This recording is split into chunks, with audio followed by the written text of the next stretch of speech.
The Boogeyman. So you and I saw this together. We saw it in a preview screening in Leicester Square, which had fantastically intrusive security. An awful lot of the film is very, very dark, and the security person took it upon themselves to get out a very bright thing to look across which was one of the most weirdly intrusive. There's often security at new movies, and for some reason they think critics are the people who are going to be leaking stuff, which of course is never the case. As if we would know how. Usually you don't notice them, but this guy was standing there. He was like it was a real full-on 3D performance. Anyway, it's a credit to the film that didn't distract from it. In the case of Rob Savage's previous work, Host, I haven't seen Dashcam, but Host I thought was brilliant. Of all the lockdown films, Host was the one that was like, wow, that really, really hit the nail on the head. It was such a simple idea. It was a Zoom meeting. It had a seancing. There's kind of an allusion to it in the new film, in the Boogeyman. We have to have a discussion about that as well.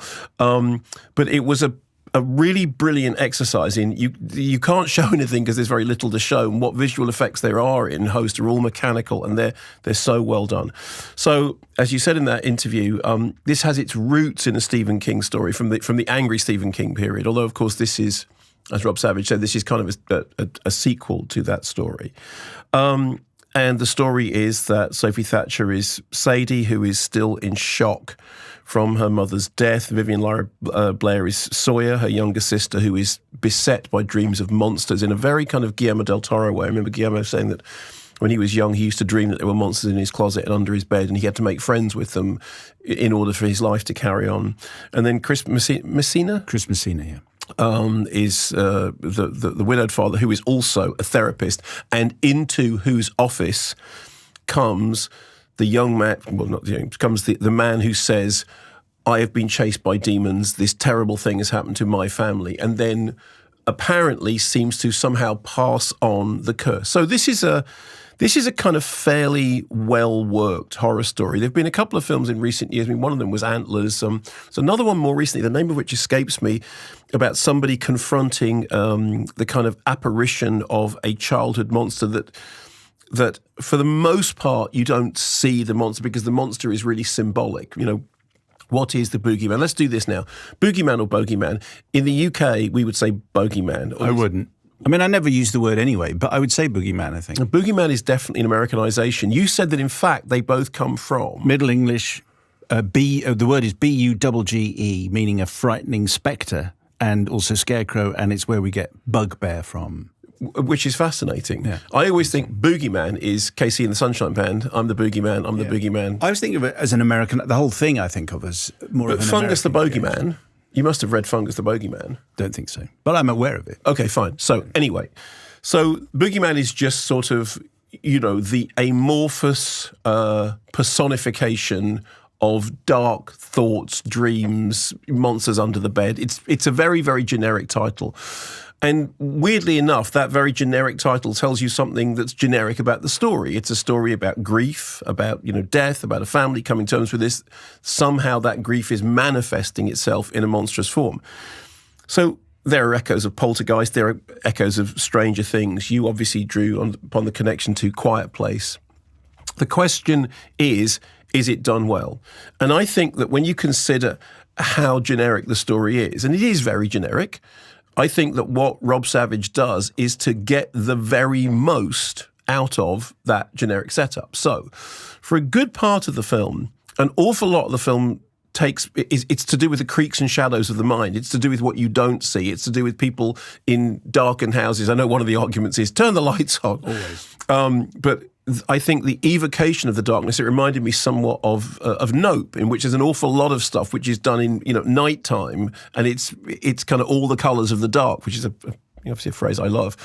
And I think it does that really well. I think it's at its most successful when it's keeping all the stuff off screen. Now, you had the conversation there with Rob Savage about, I thought it was very funny about timing the amount of time you see the shark in Jaws, the amount of time you see Alien in Alien, and the amount of time you see the Boogeyman, for want of a better word, in the Boogeyman.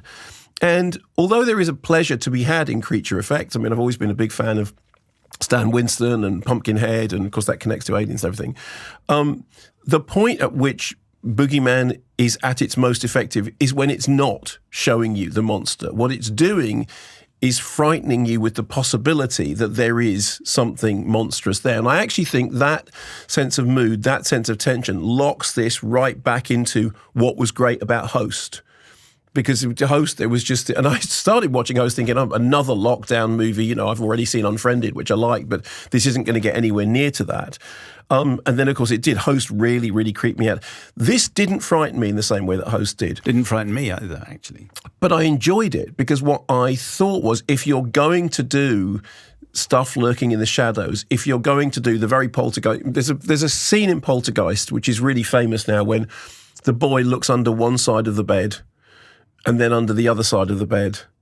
And then he sits up and suddenly the clown doll is behind him. And it's absolutely terrifying. There's also a scene in this which seems to specifically refer in Poltergeist that she gets taken into the television. And there's a sort of a slight riff on that here. But all the stuff that works the best is the performances really make you think, okay, these are people who are dealing with genuine trauma. So Sophie Thatcher was fantastic in the lead as the teenager who goes to school and her friends aren't sympathetic. I mean, they're kind of trying to be sympathetic, but are they really trying to be sympathetic? And then there's the thing when she's wearing her mother's dress and somebody says, well, that's really creepy. And she says, why is it creepy? You know, well, it creeps me out. And that, the kind of the brutality of school life. So I think he's a very fine director. I think the story is very generic. And I think that it's, as you said, a big multiplex, blockbuster movie. It'd be interesting to know whether or not the multiplex crowd feels shortchanged in terms of they've got so used to quiet, bang. And this, obviously, there's a certain amount of, creeping around and then revelation. But I wouldn't describe this as a quiet, bang movie. I think it's much more to do with a genuine sense of creeping dread and anxiety. And I think that the performances are the thing that root it in that. I'm less bothered when it actually gets into monster stuff, because although I like creature effects, I'm much more bothered by that cold hand on the back of the neck. But I thought it was pretty solid work. I don't think it has the individuality of Host, and it'd be interesting to see what Rob Savage does next, because what I would like is for him to have the facilities, the expanse that he's had with this, but also the originality of something like Host. What do you think? I think it's I'm surprised it's a 15. I think it felt to me borderline 12, isn't it? I'm not a horror fan, but I thought it was perfectly acceptable, and borderline 12. It's given that you can see pretty much everything in a 15. I think that would be anyway. It is a 15, so that's what. So what they say is strong horror, brief bloody images, and in fact, when you look at the BBFC content advice, it does. Out of 5 stars. Violence, 3 stars. Threat and horror, 4, which is interesting because it means it's the mood as much as anything. Language, 3. Also, injury detail, it has 4. But the injury detail is so fleeting. It's not salacious. So see the Boogeyman. Let us know what you think. Correspondence at kermodeandmayo.com. Thanks very much for watching this video. I hope you enjoyed watching it as much as we enjoyed making it. While you're here, check out all the other videos because they're cool too, aren't they? Yeah, and if you want to keep up to date with everything Kermode and Mayo's take, then check out our social channels. I mean, why wouldn't you? I mean, I would. I have done. Excellent.